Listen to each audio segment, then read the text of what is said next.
Here is my Ferrari 296. Since I bought this Ferrari, we've never been able to get it started. Turn on. How can I help you? How can I help you? And we've tried absolutely everything. What happens when a nearly rebuilt Ferrari refuses to start, even after replacing its $24,000 hybrid battery? This isn't just a stubborn engine problem, it's a battle against invisible software locks controlled solely by Ferrari. These ain't doing anything. We've literally got no power to the car, so it's like the pyro fuse has got everything out. But no matter what we did, how much we put on, how much we fixed, nothing would get that ignition to go on. Imagine pouring heart and money into a hybrid supercar, only to find the biggest obstacle isn't mechanical, but a digital fortress keeping it silent. Behind the scenes of one man's reconstruction project, layers of safety protocols, manufacturer restrictions, and complex hybrid technology collide. The struggle exposes a growing dilemma in modern car ownership. Who really owns the right to repair when software rules the road? The no-start problem defined. The central challenge with Matt Armstrong's Ferrari 296 GTB is deceptively simple. The car refuses to start. Despite a complete physical rebuild and a brand-new hybrid battery costing nearly $24,000, the engine remains silent. There is no crank, no ignition sequence, not even the signals that typically come to life when a car's systems awaken. At first glance, it looks like a traditional no-start issue. But beneath the surface, this situation defies conventional automotive logic. The car appears fully repaired and ready, wiring intact, components replaced, airbags sorted. Yet the electronics remain frozen, as if the vehicle chooses to stay silent. Every usual warning light remains stubbornly on, and none of the typical diagnostic signals clears.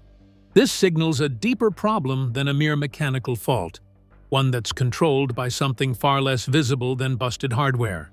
The possibility looms that the problem isn't a failing battery or damaged wiring, but an invisible lock embedded deep in the vehicle's software. Modern hybrid supercars like the 296 GTB integrate heavily on electronic systems designed not just for performance, but safety, protection, and authorization. This means that the car's ability to start depends on passing a series of electronic checks that reach far beyond traditional mechanical repairs. For a car owner and builder like Armstrong, this situation creates a stark reality where owning and repairing a vehicle is no longer just about parts and skill. It becomes a question of access to software systems tightly controlled by the manufacturer. No matter how much is spent or how well the car is rebuilt physically, that software lock keeps the entire project at a standstill. It's a problem invisible to all but the engineers at Ferrari. This no-start condition instantly transforms what should have been a routine rebuild challenge into a complex standoff. Armstrong's experience exposes how modern supercars are as much about digital control and corporate gatekeeping as they are about engines and chassis. The car's refusal to start is not a denial from a machine, but a calculated safeguard built into layers of code and authorization protocols. Almost ironically, what should be the easiest step, the ignition, turns out to be the hardest barrier. Every attempt to bypass it without factory-level access ends in disappointment. It is no longer just a technical challenge for Armstrong, it is a fundamental test of ownership, autonomy, and control over the machine he legally possesses. The mystery only deepens once you understand the background of this car's journey. Transitioning from the mystery of why the car stubbornly refuses to start, the story takes us back to the beginning. The crash and rebuild background. The Ferrari 296 GTB at the heart of this story began its ordeal on the roads of Cyprus, where it suffered a severe crash. The impact wasn't minor. It was intense enough to tear suspension components loose, damage the car's floor structure, and sever wiring throughout the vehicle. It was a crash that, for most owners, would mark the end. An insurance write-off, a payout, and the car destined to be parted out or quietly scrapped. Matt Armstrong saw things differently. Rather than walking away, he saw an opportunity to bring a fallen supercar back to life. he bought the wreck knowing it was a complicated gamble. His previous experience rebuilding wrecks showed him the mechanical side of restoration, but this hybrid Ferrari was something else entirely. The complexity of mixing performance, hybrid technology, and advanced safety systems meant this rebuild was unlike anything he'd faced before. Underneath the iconic bodywork of the 296 GTB lies a sophisticated plug-in hybrid system, combining a turbocharged V6 engine with electric motors to deliver a combined output of 830 horsepower. This isn't just a high-powered sports car, it is a symphony of software, battery management, and intricate wiring. Hybrid battery and electric motors are integrated into nearly every aspect of how the car runs and protects itself, making the rebuild less of a mechanical task and more like reviving an intricate electronic ecosystem. Armstrong and his team approached this project meticulously. The crashed radiators were relocated, custom mounts fabricated, and mangled pipework repaired. Every detail mattered. Deployed airbags were replaced, and sourcing rare parts involved hunting through secondary markets and sometimes eBay. It was a painstaking, hands-on rebuilding process, in contrast with the intangible software challenges that would follow. Despite the local Ferrari dealership in Cyprus providing an astronomical quote for the rebuild that essentially told Armstrong to walk away, he chose a different path. His approach was more public, more grassroots, and more costly in time and effort, but aimed at achieving what others deemed impossible. This decision set the stage for the unique challenges he would face. A crucial moment came when Armstrong installed a full 296 challenge kit, a race-spec bodywork upgrade designed for Ferrari's one-make series. Though visually and aerodynamically dramatic, this change inadvertently complicated the car's path back to factory recognition. The modifications pushed the vehicle away from the configuration Ferrari expects in its certification process, adding another layer of difficulty in proving the car's legitimacy and safety to the manufacturer. As Armstrong's efforts culminated in installing a brand-new hybrid battery, hopes were high. But, as we will see next, the $24,000 battery swap fiasco. When the question of why the car wouldn't start first arose, the hybrid battery quickly became the prime suspect. Crashes can damage these high-voltage power sources internally, or a safety system triggered during impact might lock the battery out, preventing any power flow.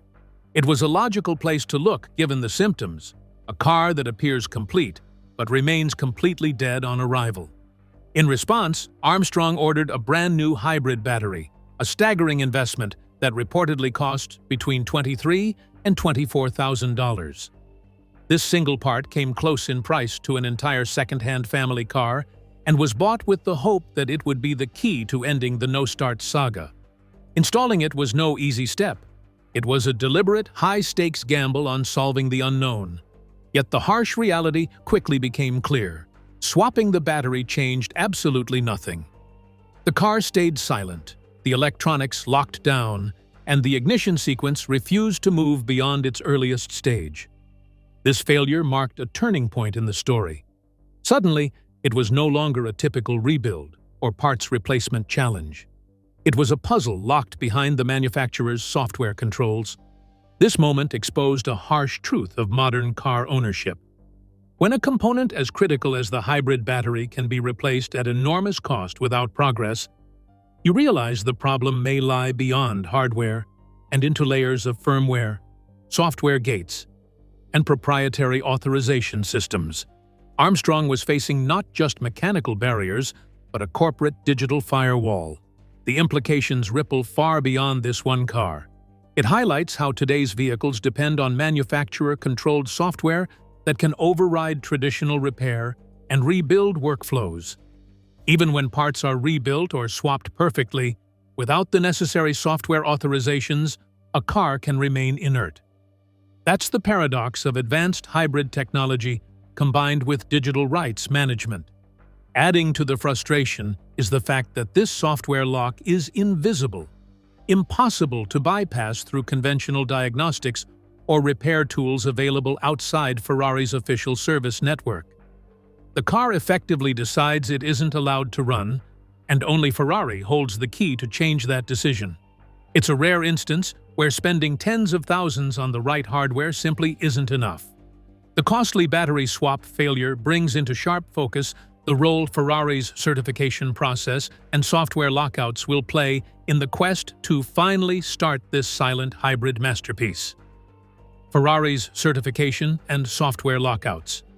After the expensive battery swap failed to bring the Ferrari 296 GTB back to life, Armstrong sought help from the very source that holds the key to this puzzle: Ferrari itself. However, the response he received was more about policy than technical support. Ferrari maintains a strict rule that a car involved in a serious crash cannot proceed to factory-level diagnostics unless it has been fully repaired and certified by an approved Ferrari body shop.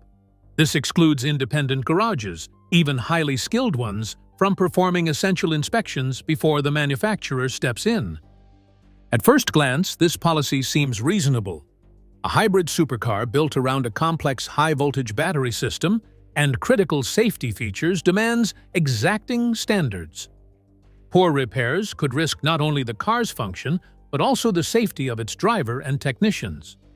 Ferrari's stance is partly about protecting its technicians and brand reputation, making sure that cars returning to the dealership network are safe, structurally sound, and compliant with factory specifications. The complication in Armstrong's case arises from the modifications he made during the rebuild. By fitting the track-focused 296 Challenge kit, a body and aero package designed for racing, the car veered away from the configuration Ferrari's certification processes were built to evaluate. These race parts, while visually striking and performance-oriented, make it impossible for the car to pass the inspection protocols designed exclusively for road-legal models. This situation creates a barrier that Ferrari, by their policies, is unwilling to circumvent. Ferrari has apparently expressed a willingness to help Armstrong, but only on strict conditions. The car must be fully reassembled and complete before any inspection or diagnostic scheduling can even happen. This means Armstrong must finalize the entire rebuild, including reinstalling bodywork and all components, without any guarantee that the factory's diagnostic tools will solve the no-start issue once they engage with it. The stakes don't end there. Should Ferrari find any parts of the rebuild inadequate or requiring replacement, especially given the non-standard Challenge kit, the process could revert into a costly, repetitive cycle. Minor issues flagged during inspection could force Armstrong to strip the car apart again, resetting progress and escalating expenses. It turns what should be a straightforward repair into a demanding, potentially endless loop. Adding to the frustration is word that Ferrari blocked Armstrong from ordering certain parts needed on another project, a GT3 race car. This move hints at a larger context of strained relations, where manufacturer policies appear applied inconsistently, further narrowing options for independent rebuilders. It underscores the tension between a passionate owner and a manufacturer guarding control closely. Across wider circles, Ferrari's reputation for high demands on owners, even those without financial constraints, feeds into the narrative. Public criticism from high-profile figures adds to the portrayal of a brand that controls access fiercely, especially when cars deviate from official pathways. This existing dynamic colors Armstrong's experience, making it more than a simple repair challenge, but a reflection of a larger clash between owners and factory control. Transitioning from these strict manufacturer policies and restrictive certification hurdles, the focus shifts to the technical theories behind why this Ferrari remains stubbornly off, despite all physical repairs and parts replacements. Theories behind the digital lockout. As fans and mechanics alike speculate about the Ferrari 296 GTB's silence, a variety of technical theories have emerged to explain the real cause behind the no-start condition. One prevailing idea centers on the hybrid battery's safety architecture. Hybrid systems in modern supercars are engineered with fail-safe mechanisms that isolate high-voltage circuits in the event of a crash. Rather than damage the system, the battery might be locked electronically, dropped into a protective safety mode that shuts everything down to avoid risk. If this is what happened here, Armstrong's original battery might never have been faulty. Instead, it could have been trapped behind a software gate that a brand new battery can't reset. Spending nearly $24,000 replacing a battery that wasn't truly damaged would be a costly lesson in how invisible software locks work. This kind of digital lockout isn't mechanical failure. It's a designed safety feature that manufacturers control tightly. Another theory involves the thermal management system. In the 296 GTB depend on electronically controlled coolant valves, which only operate when commanded by the car's software. Should the necessary signals fail, perhaps due to missing authorizations or incomplete system checks, the cooling system doesn't activate, and the vehicle interprets this as a hazard risk. In response, it refuses to power up as a protective measure, blocking startup indefinitely. Beyond these individual systems, a broader structural theory has gained traction. Ferrari's hybrid architecture is thought to use multiple overlapping checkpoints that must all clear before the car will start.